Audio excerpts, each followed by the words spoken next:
Au nom de Dieu toujours.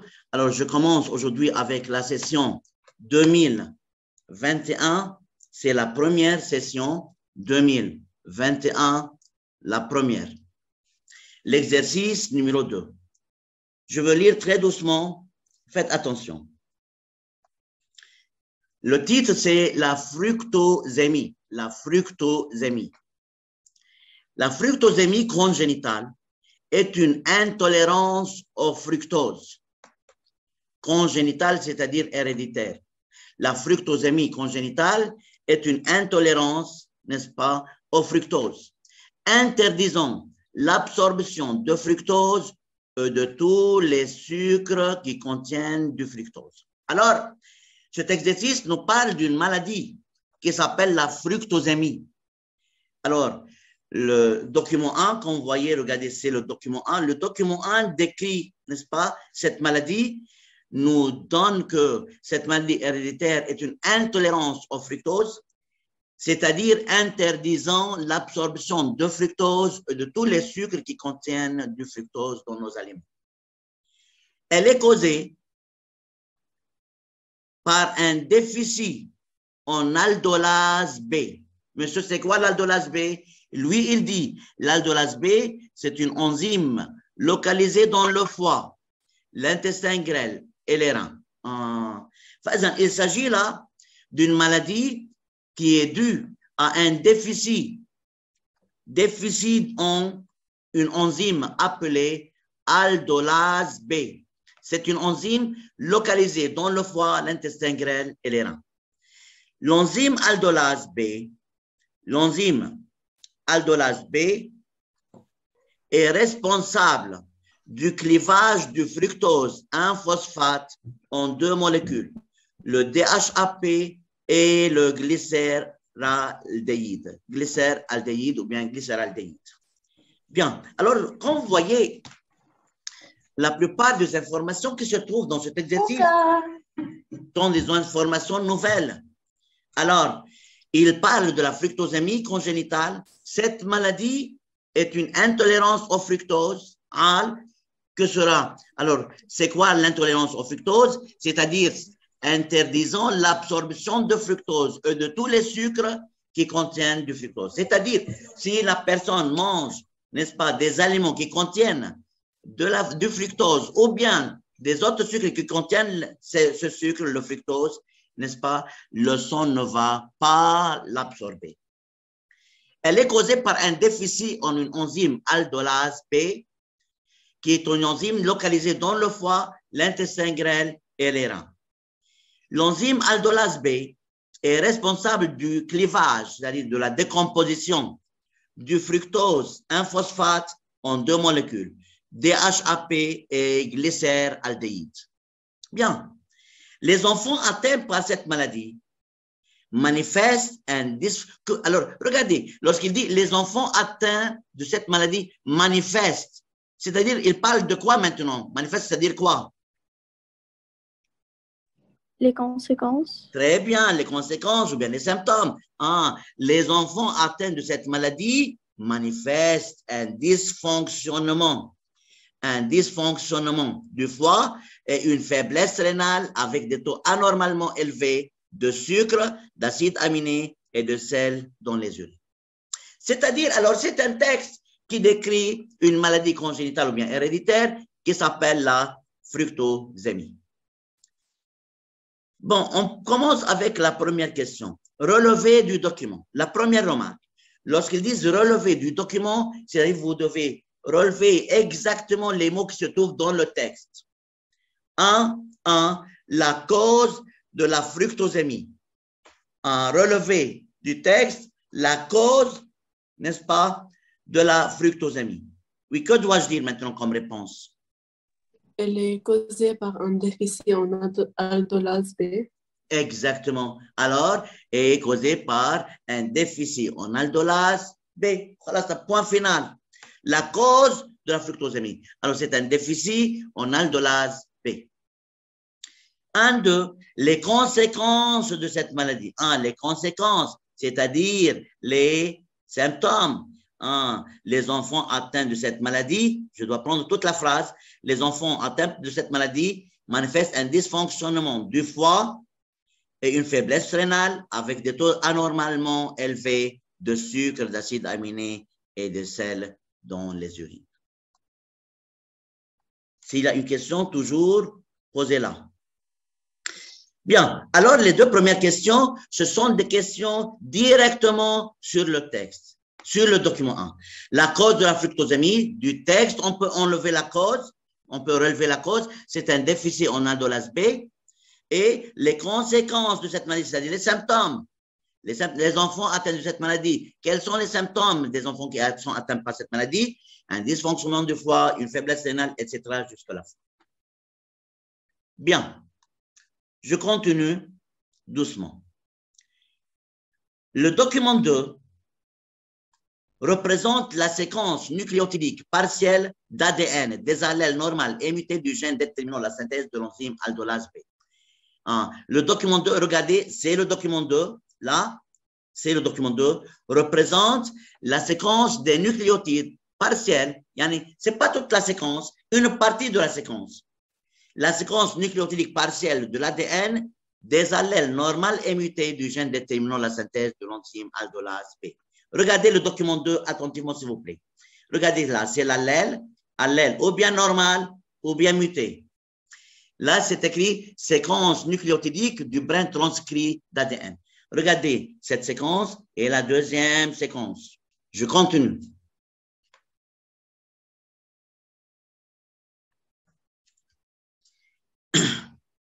Bien. Alors, regardez. Comparer ces deux séquences du document 1 et du document 2, alors c'est une question très importante qui est souvent posée, n'est-ce pas, aux examens officiels. Alors, il vous donne ce document, il vous donne, n'est-ce pas, la séquence de l'allèle normal et la séquence de l'allèle muté, et il vous demande de comparer ces deux séquences. Regardez attentivement, c'est l'allèle normal, c'est le nucléotide numéro 1 et c'est le numéro 24. Regardez l'allèle muté, 1 et 18. Si on vous demande comparer, comment doit être notre réponse? Que dois-je mettre dans ma réponse? Identique et les différents. Exactement. Donc, les similarités et les différences. Regardez avant tout, mes beaux élèves, vous allez remarquer directement que le nombre de nucléotides, premièrement, n'est pas le même. Dans l'allèle normal, il y a 24 nucléotides, tandis que dans l'allèle muté, il y a seulement 18. C'est-à-dire, il y a dans l'allèle muté des nucléotides qui sont absents. Alors, moi, je veux lire avec vous. GAC ou CAT. OK. Très bien. Alors, regardez, c'est l'allèle normal. TTA, CCT, GAC, CAT, GGA, TAA, CAA, CTT. Tandis que l'allèle muté, TTA, CCT, GGA, TAA, CAA, CTT. Monsieur, regardez. Alors, ce groupe-là, ce groupe de 6 nucléotides se trouve. Et regardez, GGA, jusqu'à la fin, se trouve. Mais il y a un groupe de nucléotides qui est absent. C'est celui-ci. Ça va, mes élèves, ça va? Ça va tout le monde?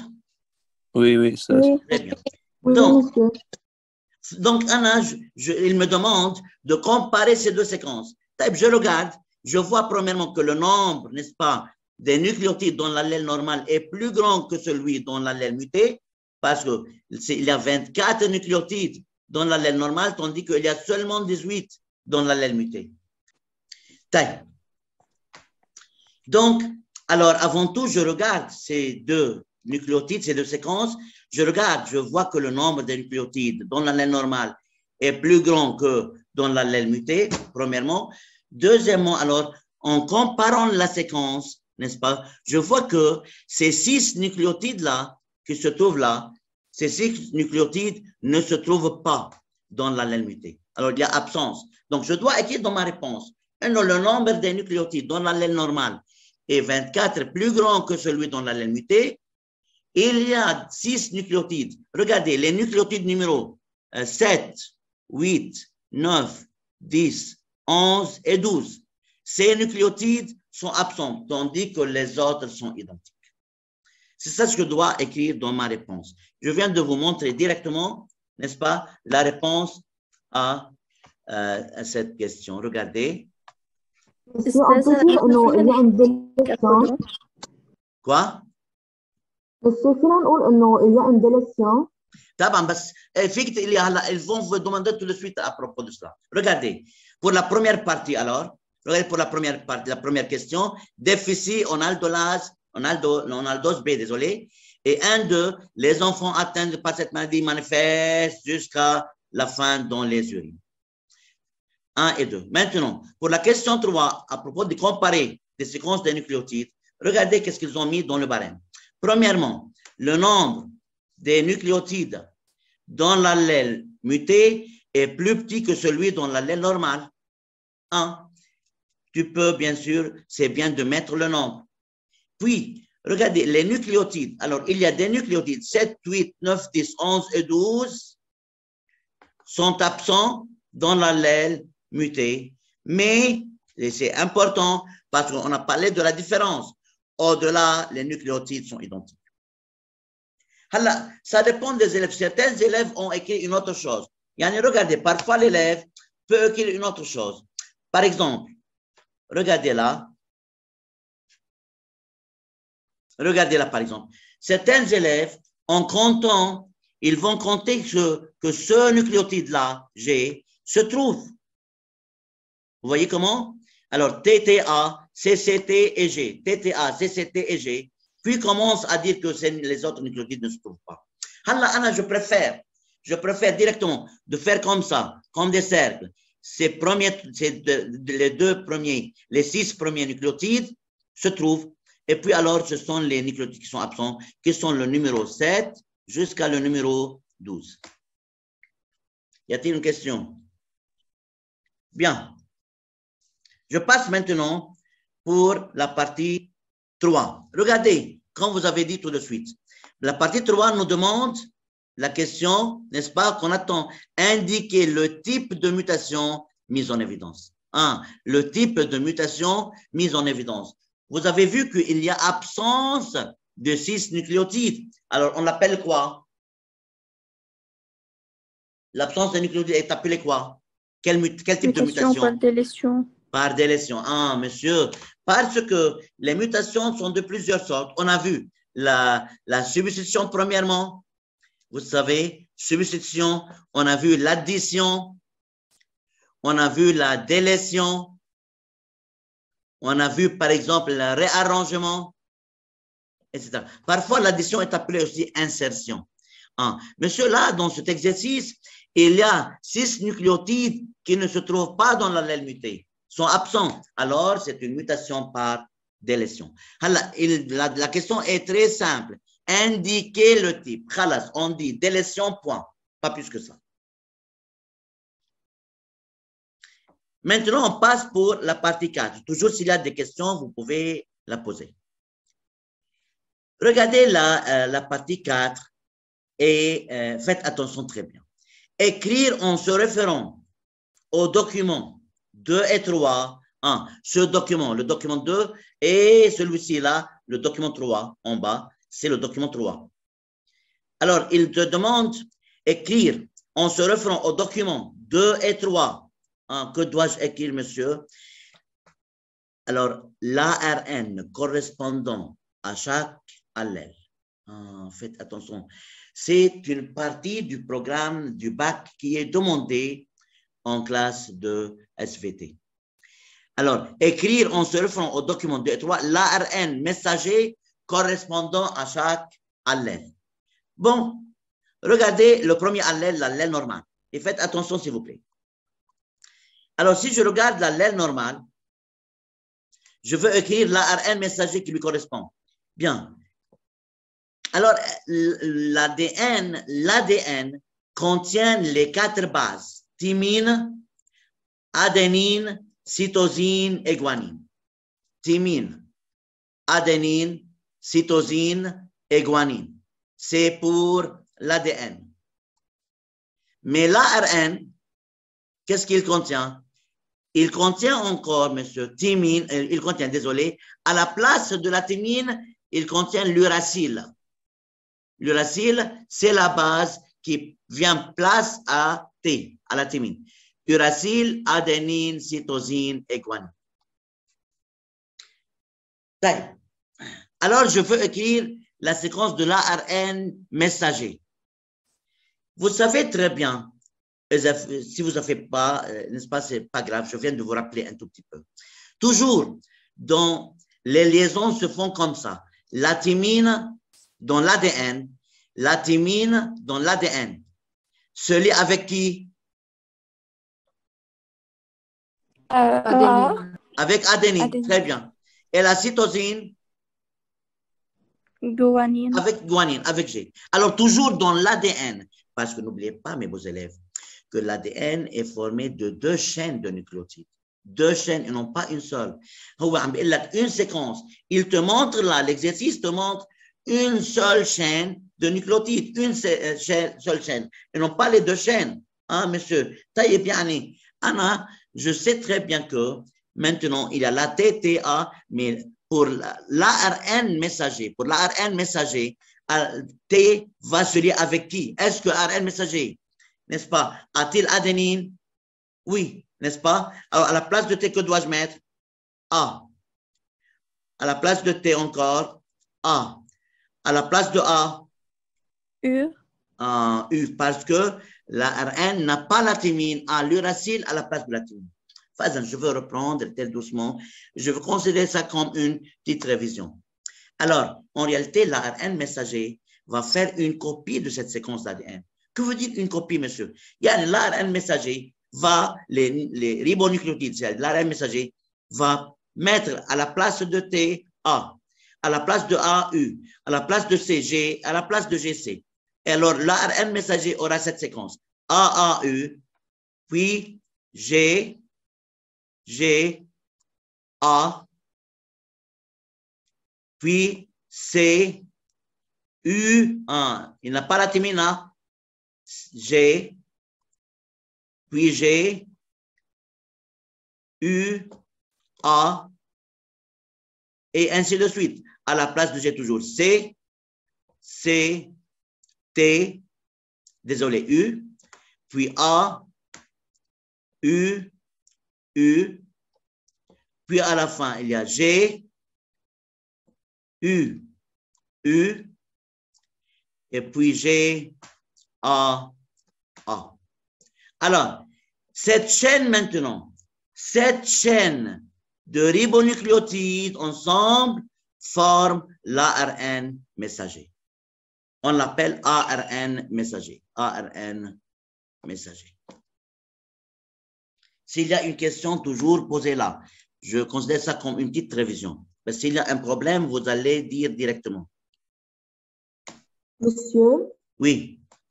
monsieur, أنا عم بطلع عندنا نحول الآ لتي أو لإي، أنا بغلط بيناتهم. Reprendre de grâce.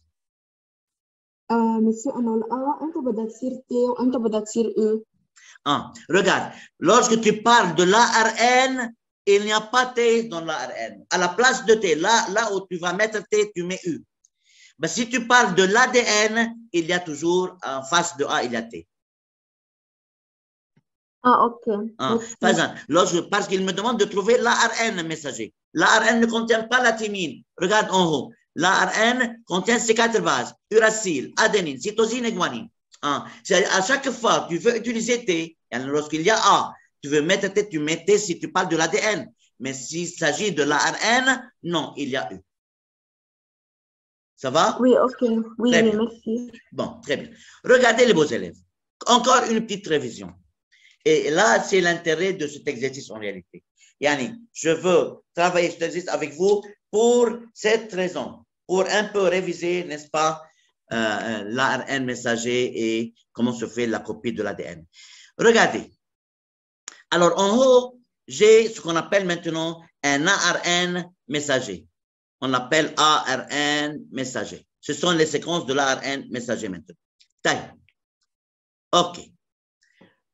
Chaque 3 bases de l'ARN messager sont appelées un codon. Ces 3 bases sont appelées codons.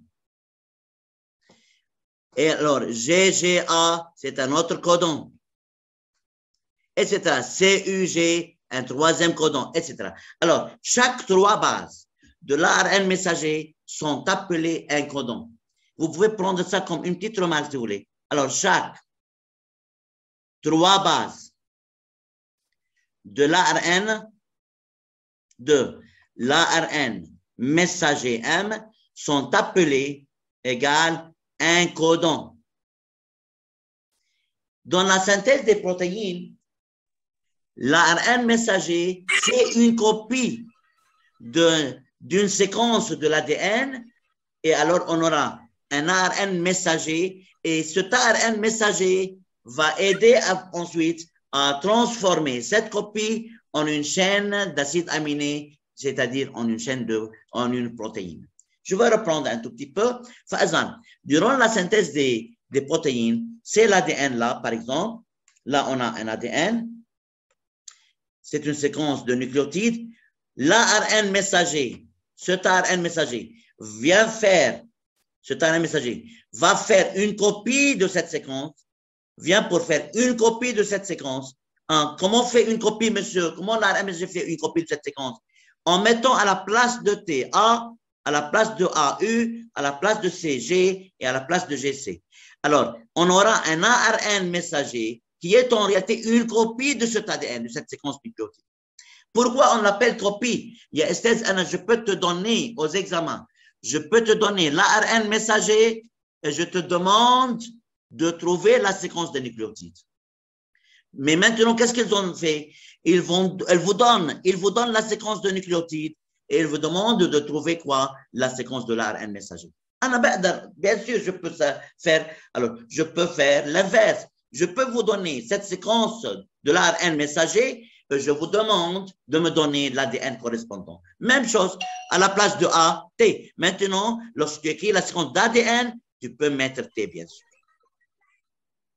Bien, chaque 3 bases, comme j'ai dit, chaque 3 bases de l'ARN messager forment ce qu'on appelle un codon. Alors, regardez là, AAU, c'est un codon, GGA, c'est un autre, CUG, c'est un 3e, GUA, etc., etc., etc. Et puis, monsieur, à quoi servent ces codons? Pourquoi on va utiliser ces codons? Regardez en bas le document 3. Le document 3 est un document appelé le code génétique. C'est un tableau des codons. Faites attention très bien. On l'appelle un tableau des codons. Regardez les codons. UC, UCU, etc. Ce sont tous sont des codons. Maintenant, pour chaque codon, n'est-ce pas, correspond un acide aminé. Ou bien pour chaque un ou plusieurs codons, correspond un ou plusieurs acides aminés. Je vais vous donner un exemple. Supposez que je veux trouver l'acide aminé correspondant à ce codon, AAU. J'utilise le document 2, n'est-ce pas, pour savoir le codon maintenant de l'ARN messager et je veux savoir quel acide aminé va correspondre pour le codon AAU. Regardez, la première lettre, c'est A. Alors, je viens comme ça. La première lettre, regardez, cette colonne, n'est-ce pas, nous donne le premier nucléotide ou bien la première lettre. Cette colonne en haut nous donne deuxième lettre et là, la troisième lettre. Pourquoi 3 positions? 3 positions, monsieur, car un codon est formé de 3 bases azotées. Un codon est formé de 3 bases azotées de l'ARN messager. Taïb, si moi j'ai ce codon, je le prends, AAU, je veux savoir pour ce codon quel acide aminé va correspondre. AAU. Bien, je commence avec la première lettre, c'est A. Alors, je fais une ligne comme ça. Je fais une ligne comme ça. A, la première lettre. Deuxième lettre, deuxième position, c'est encore A. Bon, je fais une ligne comme ça. Regardez, ces 2 lignes vont, n'est-ce pas, se coupent dans un carré, dans cette case. C'est-à-dire, dans cette case, je veux trouver AAU. Ou bien, je peux regarder troisième position, donc, alors regardez, AAU. Alors, la première lettre là, c'est AAU. Alors, lorsque je trouve AAU, alors c'est l'asparagine. C'est un acide aminé qui va former, n'est-ce pas, la protéine à la fin de la synthèse. Là, ce sont les acides aminés, bien sûr, et ce sont les codons. Alors, on trouve les codons de l'ARN messager premièrement. On trouve les codons. Une fois on trouve les codons, on part vers le tableau pour trouver les acides aminés correspondants. Parce que l'ARN messager va former un plan de codons selon lequel les acides aminés seront placés dans une protéine. Par exemple, je vais prendre un autre exemple avant d'accepter les questions. Regardez le deuxième codon. Le deuxième codon, c'est GGA. Taillez. GGA. Regardez alors. La première lettre, c'est G. G, la première lettre. Alors, je fais une ligne comme ça. Je veux utiliser une autre couleur. G. La deuxième lettre, encore G. Alors, regardez ces deux lignes. Se coupent dans ce carré. C'est-à-dire, dans cette case, je veux trouver GGA. Alors, regardez GGA. Ah, monsieur, GGA, quel acide aminé? La glycine. Comme ça, le premier acide aminé, c'est l'asparagine. Deuxième acide aminé, c'est la glycine. J'attends les questions à ce point-là. Donc, les beaux petits amis, comme on a dit, normalement, vous savez très bien que la maladie est due à une mutation. Il s'agit au niveau de l'allèle normal, n'est-ce pas, cela peut causer une maladie, comme on voit dans cet exercice. Alors, il y a un allèle normal et un allèle muté. Toujours lorsqu'il y a des allèles, il nous donne des allèles dans un exercice. Faites attention très bien à ce que je viens de dire.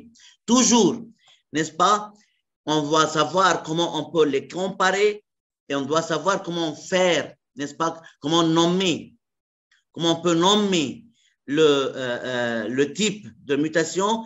Et puis, regardez, là, par exemple, ils ont demandé de trouver l'ARN et la séquence d'acides aminés. Parce que toujours, l'ADN, l'allèle normal ou bien l'allèle muté, l'ADN va causer la synthèse d'une protéine. Bon, pour synthétiser une protéine, premièrement, l'ARN messager doit faire une copie de l'ADN. Une fois l'ARN messager fait cette copie, il peut maintenant transformer cette copie en acide aminé, en une chaîne d'acides aminés. Cette chaîne d'acides aminés forme la protéine. Alors, comme vous voyez là, n'est-ce pas, c'est un ADN, c'est une séquence de nucléotides, c'est un ADN. Alors, c'est l'allèle normal. Pour être transformé en une protéine, l'ARN messager, premièrement, doit faire une copie de cette séquence. Regardez, c'est une séquence qui est transcrite, le brin transcrit, c'est-à-dire que l'ARN messager va faire une copie, parce que l'ADN est formé de deux chaînes de nucléotides. Alors, l'ARN messager va faire une copie d'un brin, d'une chaîne ou bien d'un brin. Alors, c'est l'allèle normal, c'est le brin transcrit, c'est-à-dire, il me dit l'exercice que c'est le brin que l'ARN messager va copier. Ils m'ont demandé dans 4A de trouver l'ARN correspondant à chaque allèle. C'est pour le premier allèle, on a mis l'ARN messager. Pour le deuxième allèle, bon, je veux que vous m'aidez un peu. Comment que dois-je écrire là pour l'allèle muté? Il y a T, que dois-je mettre pour l'ARN messager?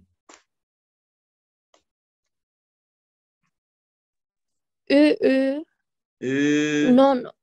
Non. Quoi? C'est pas U. Non. A. Ok. Attends. A-U. Très bien. Ça va? Face à T, il y a A dans l'ARN. Oui.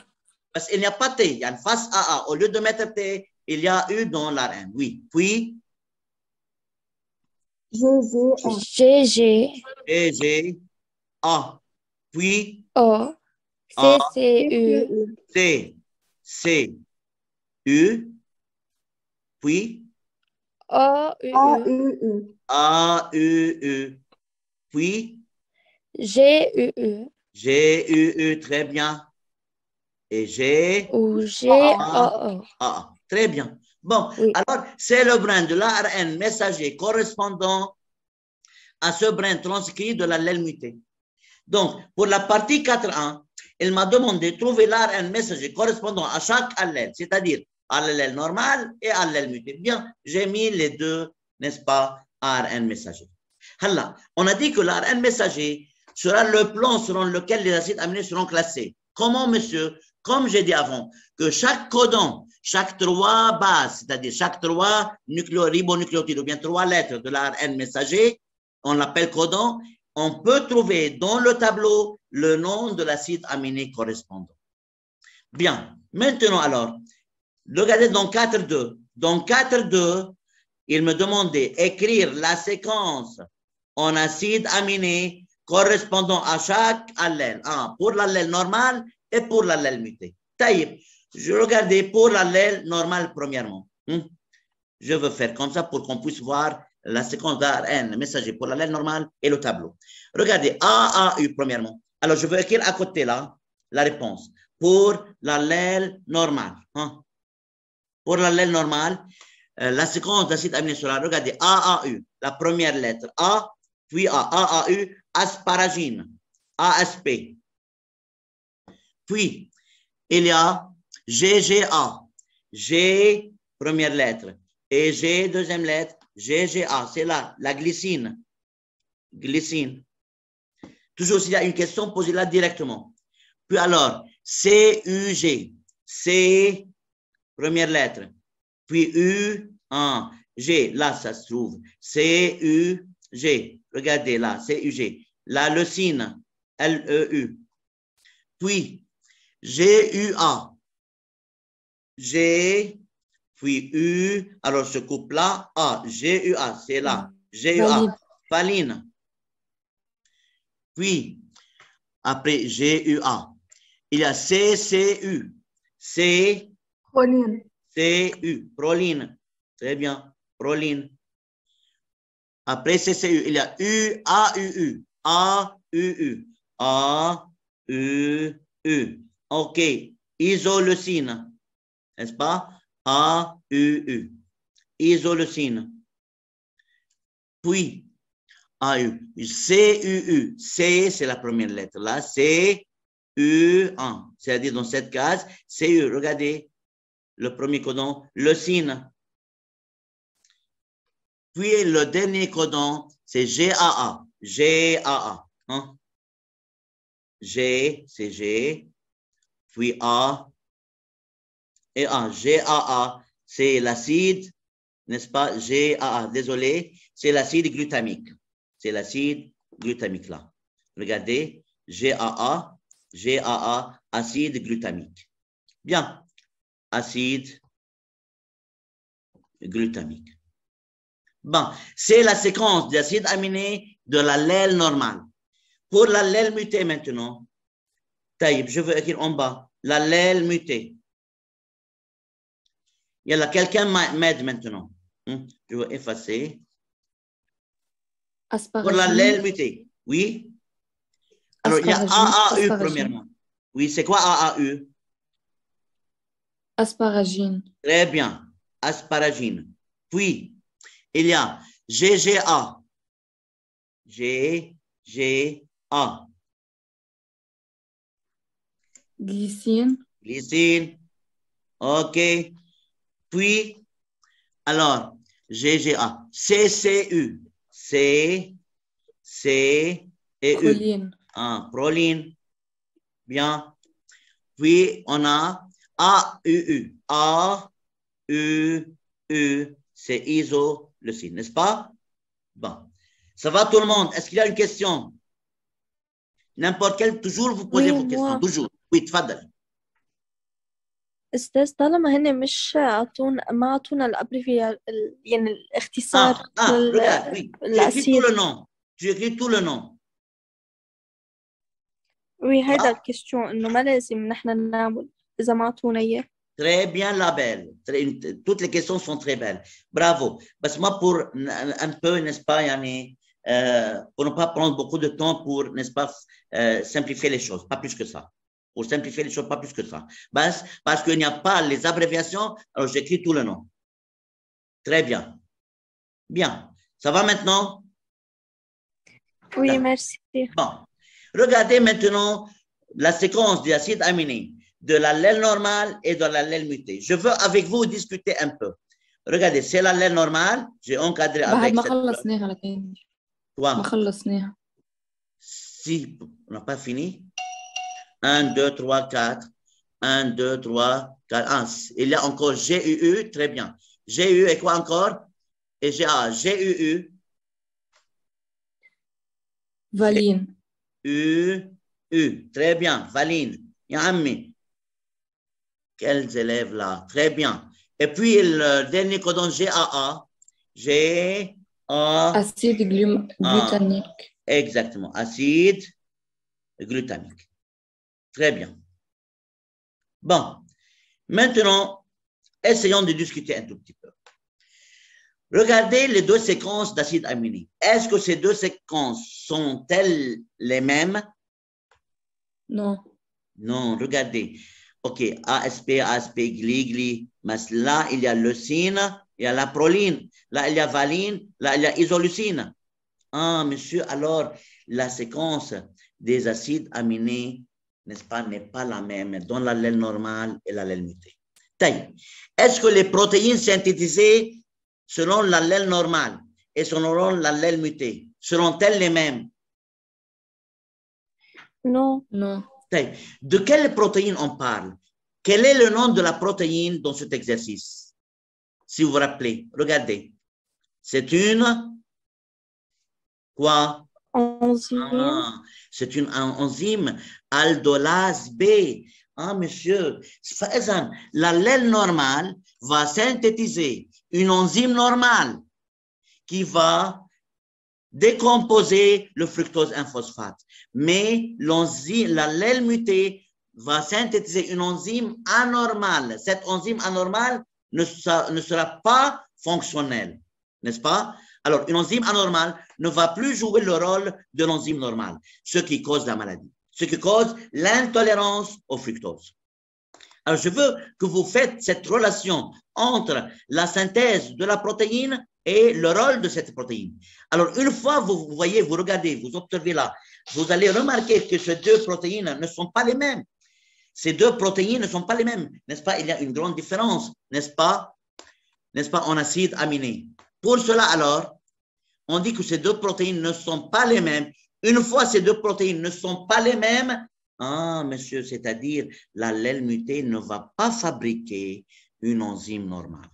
Cette enzyme qui est anormale sera incapable de jouer le rôle de l'aldolase B normale, n'est-ce pas, qui a un rôle de cliver, de décomposer le glucose 6-phosphate en ces deux molécules. Et par suite, cela va causer quoi? La fructosémie, l'intolérance au fructose. La mutation de l'allèle normal en allèle muté va changer la protéine. Une fois la protéine sera changée, n'est-ce pas, sa structure va changer, alors ne va plus jouer le même rôle. Pour cela, il y aura intolérance au fructose. S'il y a une question, n'est-ce pas, sur ce que j'ai dit, s'il vous plaît, posez-la. Avant de regarder la question, de voir la question finale. أستاذ يعني فينا نقول إنه هي mutation nocive. Nocif, très bien, oui, bien sûr. On va dire et on doit dire que c'est une mutation nocive car cette mutation a causé la synthèse d'une protéine anormale qui n'a pas le même rôle que l'enzyme normale, que la protéine normale ou bien l'enzyme qui est l'aldolase B. Alors, pour cela, cette enzyme sera anormale chez cette personne et il y aura alors intolérance au fructose. Cela va causer l'intolérance au fructose. Donc, on va faire cette relation entre la mutation. Alors, pour faire la mutation, n'est-ce pas, on a trouvé la mutation, on a trouvé l'ARN messager, et à la fin, on a vu que la séquence d'acides aminés, n'est-ce pas, causée par l'allèle normal est différente que celle, n'est-ce pas, ou bien les acides aminés sont différentes que celles de l'allèle muté. Pour cela, alors, on dit que l'allèle muté va causer l'apparition d'une enzyme anormale qui va causer une maladie. Regardez la dernière question. Expliquez comment.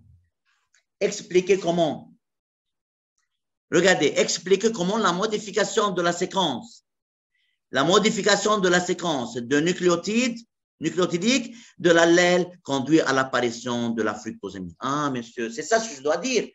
Expliquer comment la modification de la séquence nucléotidique de l'allèle conduit à l'apparition de la fructosémie. Ah, monsieur, je dois dire que la mutation a causé une différence d'une protéine différente, qui a une structure différente et qui ne va plus jouer le même rôle que l'enzyme normale. Je vais vous montrer directement la réponse. S'il vous plaît, regardez. Regardez, s'il vous plaît.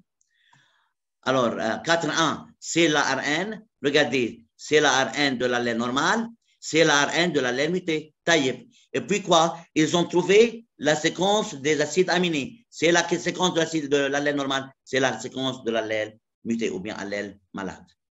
Regardez ces deux séquences. Donc, dans la partie 5, regardez, je veux lire un tout petit peu. La mutation par délétion dans l'ADN s'est traduite au niveau de la séquence d'acides aminés, c'est-à-dire a changé la séquence des acides aminés par une absence des deux acides aminés, leucine et valine. Cette nouvelle séquence d'acides aminés affecte la forme tridimensionnelle, c'est-à-dire la structure, forme tridimensionnelle, c'est-à-dire la structure de la protéine, qui est l'aldolase B, qui devient alors quoi? Non fonctionnelle. Comme cette enzyme est responsable du clivage de fructose en phosphate, le changement de sa fonction se manifeste par une intolérance au fructose. C'est une réponse à la dernière question. Regardez la dernière question encore une fois. Encore une fois. Regardez, s'il vous plaît. La dernière question nous demande d'expliquer comment la modification de la séquence nucléotidique de l'allèle conduit à l'apparition de la fructosémie. Donc, dans ce cas, je dois dire que cette modification qui est manifestée par l'absence de deux acides aminés cause l'apparition d'une protéine anormale ayant une structure différente, alors un rôle différent ne va plus jouer le rôle de l'enzyme normale. Pour cela, il y aura, n'est-ce pas, l'intolérance au fructose ou bien la fructosémie. J'attends les questions.